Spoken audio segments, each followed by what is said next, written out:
আবদার করবো, অনুরোধ করবো, আপনারা আমাকে ক্ষমা করবেন এই কারণে যে আপনারা আমার জন্য কষ্ট করছেন আর্থিকভাবে, শারীরিকভাবে, মানসিকভাবে। তবে আমি কিন্তু শুধু বিএনপির নেতাদের নিয়ে এমপি হতে চাই না বা বিএনপির ভোটে এমপি হতে চাই না। আমি এই গলাচিপা দশপিনার দলমত নির্বিশেষে সকল মানুষের সমর্থনে এমপি হতে চাই।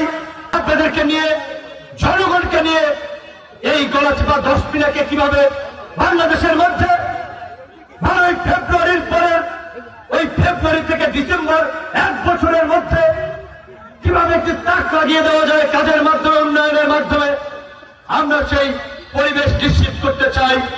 বাত ব্যথা, প্যারালাইসিস কিংবা আর্থ্রাইটিস, আধুনিক ফিজিওথেরাপি ও পুনর্বাসন চিকিৎসায় নির্ভরযোগ্য নাম ডিপিআরসি। আমি একটি দলের প্রধান, একটি নিবন্ধিত রাজনৈতিক চার্ট, সেই চার্ট মার্কা নিয়ে নির্বাচন করছি।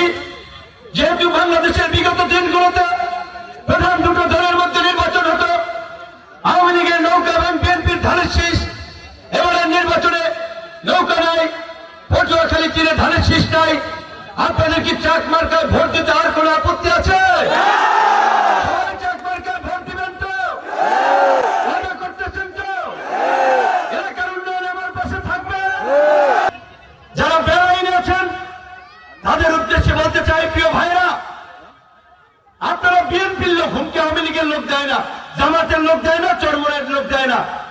আপনারা আগে বিএনপি করতেন, এখন আপনাদের পদ পদবি নাই। বিএনপির দলীয় সিদ্ধান্ত মেনে যাকে ওঠেন, আপনাদের বিষয়গুলো আমরা দেখবো ইনশাআল্লাহ।